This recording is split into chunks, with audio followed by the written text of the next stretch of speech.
Welcome to Frank Buckley Interviews. This time on the program, it's former National Security Advisor and U.S. Ambassador to the United Nations, Ambassador Susan Rice.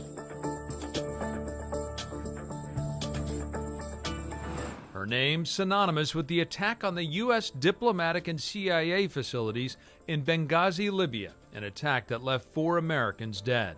Susan Rice had been tasked with appearing on the Sunday morning talk shows to provide the Obama administration's initial explanation of the events leading up to the attack.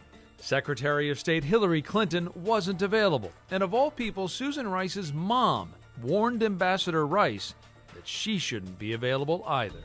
You sat down with your mom at her kitchen table in DuPont Circle, and she said what to you? She said, "Don't do it." She said, "Why are you having to go out?"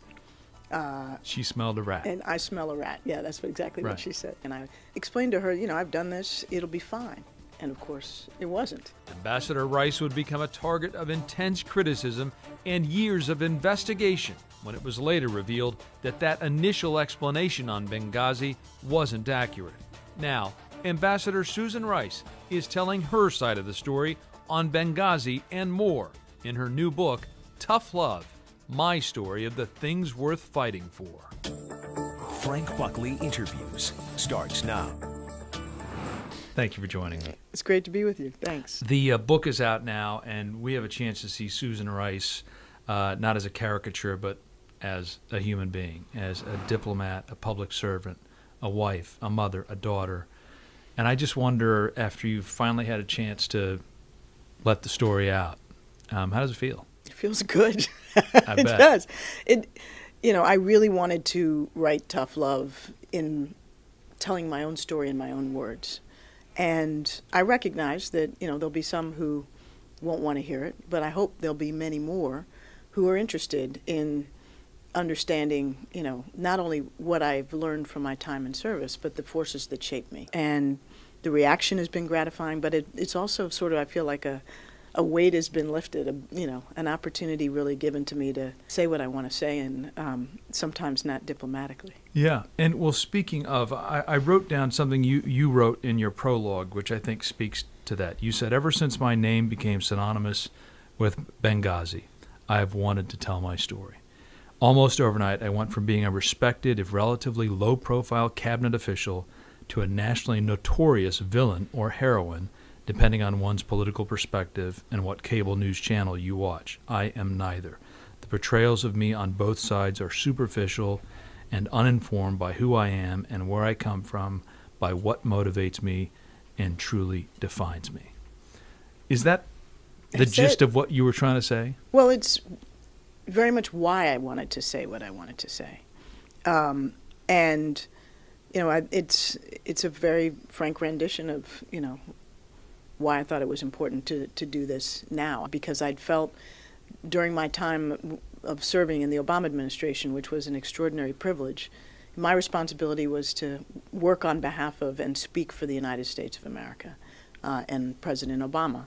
It was not my responsibility to talk about myself or to make myself the subject of public commentary, But it at must least be initiated by myself. Right, I was just going to So- say, because you didn't initiate. In fact, what I learned in this book is you were sort of appointed to be the explainer of Benghazi because the Secretary of State chose not to or couldn't, and you sort of thought, okay, I'll take the information that's been provided by the intelligence community and I'll do it. And even before you did, you sat down with your mom at her kitchen table in DuPont Circle, and she said what to you? She said, "Don't do it." She said, "Why are you having to go out?" She smelled a rat. And I smell a rat. Yeah, that's exactly Right. what she said. But I explained to her, I've done this, it'll be fine. And of course, it wasn't. She was my mom, so she was looking out for me Right. and thinking about, what's best for my daughter.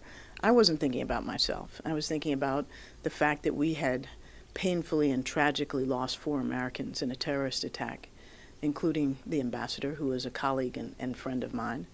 I was Christopher thinking of the Stevens. fact, yes, Christopher Stevens. I was thinking of the fact that, that we had been through a very difficult week, that a senior official needed to go out and be prepared to answer questions. And, the White House asked me to step up and play a role. We mentioned Ambassador Stevens, but I think we should also mention Sean Smith, Glenn Doherty, and Tyrone Woods, Absolutely. who all lost their lives in Benghazi. Despite the investigations that have gone on that have said that there was no attempt to mislead, I think 8 congressional committees Yeah. found that to be the case. people to this day believe it. Some people do, yeah.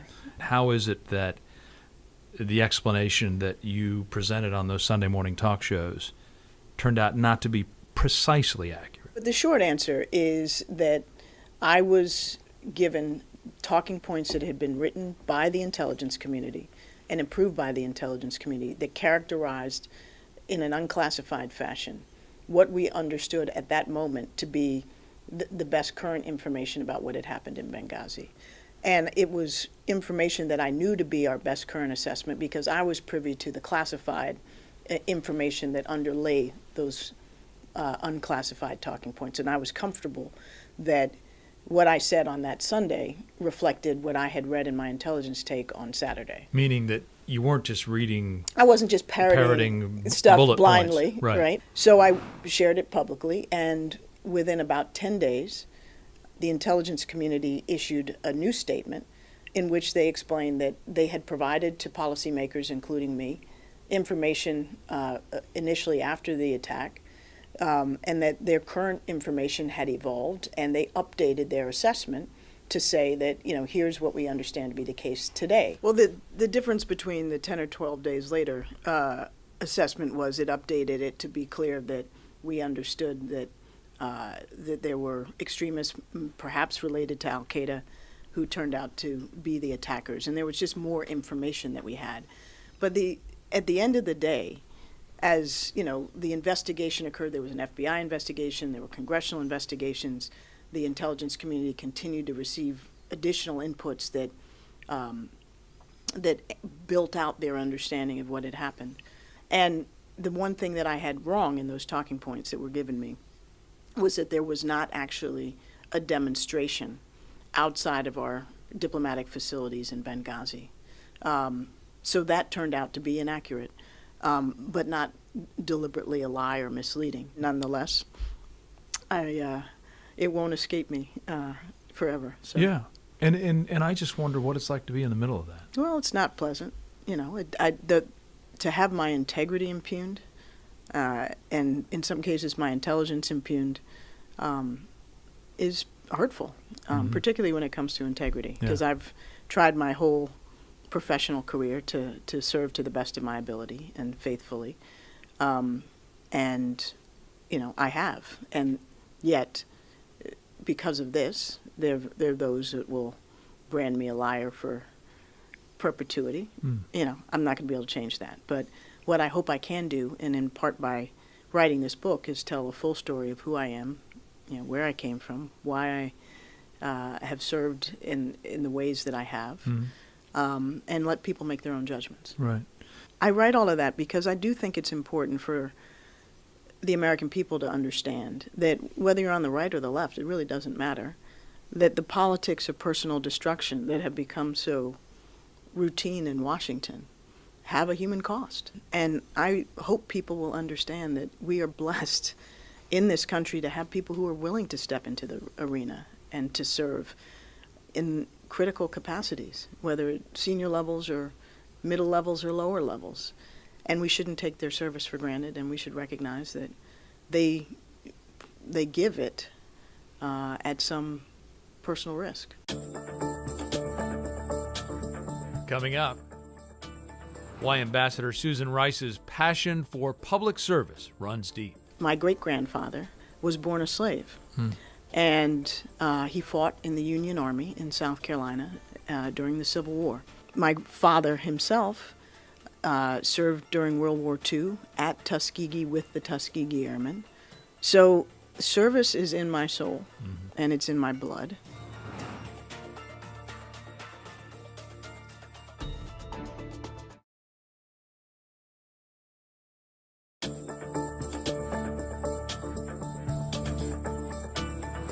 You mentioned that folks who do this kind of work don't do it for money. They do it for public service, to serve our country. And I looked at your resume, Stanford undergrad, Oxford University for a master's and a doctorate. With your education, your smarts, you could have chosen any path. You chose public service. And why? What informed that decision? What drove you into public service instead of, hey, I want to go out and make zillions of dollars? The answer to your question comes very much from my background, as I write about in Tough Love. I am the daughter of two people who themselves were deeply committed to public service, and the granddaughter of people who are committed to public service. My great-grandfather was born a slave, and he fought in the Union Army in South Carolina during the Civil War. After the Civil War, because of the good graces of a white officer from Massachusetts, he ended up getting a basic education and becoming a teacher. My father himself served during World War II at Tuskegee with the Tuskegee Airmen, and went on to a career where he got his PhD in economics at Berkeley. So service is in my soul, and it's in my blood. And I grew up in Washington, D.C., born in the mid-'60s, grew up in the 70s and early 80s. I was privileged as a high school kid to be able to work on Capitol Hill in my summers. And so policy making, the business of government, was something that, was inescapable for me. And I was very eager to be able to contribute in some fashion by serving as a public servant. Yeah. And I didn't know what form that might take. There was a time when I thought I might have wanted to run for office when I was 10 years old, and for about 10 years thereafter. And I was fortunate to be able to join the Clinton administration, join the White House National Security Council staff at the ripe old age of 28. And that was my first job in assistant secretaries of state. That came a couple years Right. later. You say that during that period you had the worst day of your professional life. It was August 7th, 1998. For folks who don't remember, what happened on that day? On August 7th, 1998, Al-Qaeda simultaneously attacked the U.S. embassies in Kenya and Tanzania.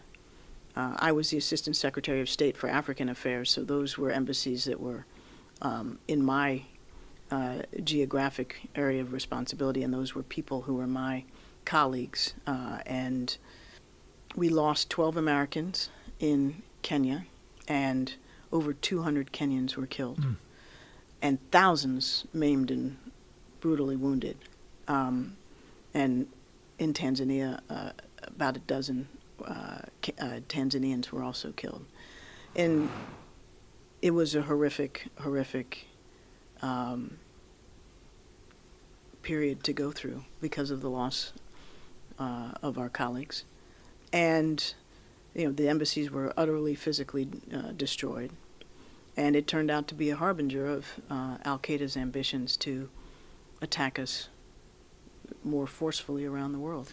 When that happens to folks who are in your charge, do you question, did we do enough to protect them? Did we have all the things in place? Well, it's absolutely something that is always asked and has to be answered, not only by the people directly in charge. So every time there's an attack of that sort, by law, the State Department establishes something called an Accountability Review Board. It looks at all the information, and if there's culpability to be assigned, they assign culpability. In my case, they didn't assign any culpability to me or the people working under me. But it did lead, rightly so, to a wholesale re-examination of the security posture, and the threats to our embassies, not only in Africa, but worldwide. Still ahead. Earlier you said you didn't want to run for public office earlier in your career. Has that position changed? Is that something you are thinking about? And if so, what is the elected office that you would be looking at? Ambassador Susan Rice on What's Next.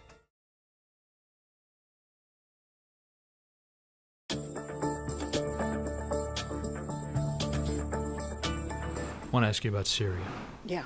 The policy in Syria, the red line, the crossing of the line, and the Obama administration's response or lack of response. Are you comfortable with the decisions made about Syria? I don't think anybody can be comfortable if they're responsible, sentient people, with the outcomes in Syria, because the consequences of that conflict have been so grave, both from a humanitarian point of view and from a strategic point of view. But as I try to explain in Tough Love, we really face three sets of decisions on Syria. One is the one you referred to, which is the question of when chemical weapons were employed in 2013, after President Obama a year earlier had said that that would constitute, in his mind, a red line. Should the U.S. have employed, as we were about to, force to punish the Assad regime, and should we do it with or without congressional support? The second question really was, to what extent should the United States get directly militarily involved in the Syrian civil conflict on the side of the opposition against Assad, of course, before the Russians intervened in 2015. And on that question, we wrestled repeatedly among the senior national security team with to what extent we should get involved. President Obama weighed that question and made repeatedly the decision that the United States should not put U.S. ground forces into the fight against Assad. It would have been a ground war on the scale or greater than what we experienced in Iraq, in 2003 and beyond. Third issue was the fight against ISIS. Should we put U.S. personnel in to aid and support the Kurds and the Syrian Arabs to fight ISIS? President Obama decided absolutely yes, we must. This was a threat that directly implicated our security and that of our allies. So we did take the fight to ISIS. He chose not to get involved in the Syrian civil conflict on the side of the opposition. As I said, I think that was the right choice. Come back to the first one again, the chemical weapons red line. And as I write in Tough Love, I argued, and I was the only senior cabinet level official to do so, that we should not seek congressional authorization, that we should go ahead and go forward immediately with the strike plan that we had. President Obama thought that we should get congressional authorization because he was concerned that this could be far more than one night of strikes. This could be a more extended U.S. military engagement. I argued against it largely not because I thought his logic was wrong. I thought his logic was actually solid, but I didn't think we were going to get the congressional authorization. And I actually turned out to be right about that. But I also write in the book that I think I was wrong about the policy. And I say that because in the absence of getting congressional authorization, President Obama negotiated through diplomacy the declaration of Syria's chemical weapons stockpile for the first time, and the removal and destruction of 1,300 metric tons of chemical weapons, which at the time we thought was the bulk, if not the entirety, of their stockpile. We wouldn't have gotten those out with the strikes. So fast forward to 2017 and 2018, when again there was a use of chemical weapons in Syria. President Trump took the strike target list that President Obama had approved and employed it. He struck the very same targets in 2017. It was a night of strikes. I actually supported his decision to do that. But it amounted to nothing thereafter, nor did the same one night of strikes in 2018. There was no diplomatic effort. There was no follow-through. The strikes made me, and I think others, feel good that we said we were going to strike, and we struck. But 0 metric tons of chemical weapons were removed as a result. And whatever weapons were there in 2017 and 18 are certainly still there, and maybe more. So neither is wholly satisfactory because there's still chemical weapons of some quantity. But I'd rather have 1,300 metric tons removed than 0. So I think, these are never easy decisions. I want people to understand, that the hardest decisions are the ones that reach the president's desk. If they're easy, they get resolved at a lower level. And there are many important and difficult considerations that go into those decisions when the national security decision-making process is working, which it did under President Obama and President Bush before him, and has historically been the case. It doesn't mean that you get every decision right, but you can be pretty damn sure that without a thorough decision-making process, the odds of you getting it wrong go up. And I'm afraid that's what we're seeing now of late when the process isn't working. Last question. Earlier you said you didn't want to run for public office earlier in your career. You're a young person.